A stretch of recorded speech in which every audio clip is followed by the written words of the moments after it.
This is the plan of action for participants of various pujas. For Sarva Puja, actually, whenever you come in the next 3 days to the mandir, whatever puja will be going on at that time, the priest will make you participate, whether it is actually Dwaratona Puja outside or whatever Adivasam that is going on inside, you will get to participate. And so please avail this opportunity and spend as much time as possible in the mandir and avail the full value of the puja that you are participating in. And for Mahapujas, so since you will be participating in all the Adivasas, so as you know, Jaladivasam is happening tomorrow evening at 7 p.m.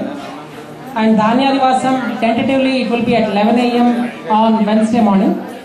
And Palapushpa Sayyadivasam, which is will be covering Baba with fruits, flowers, and will be actually resting him on a mattress, and that is on Wednesday night. So anytime these are nighttime activities, Adivasams, they happen between 7 and 7:30.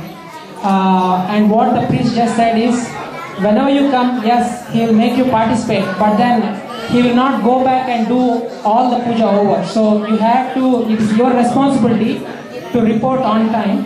So if you report while the puja is going on, yes, you will participate in the puja. If you report while the aarti is going on, yes, probably you will do that.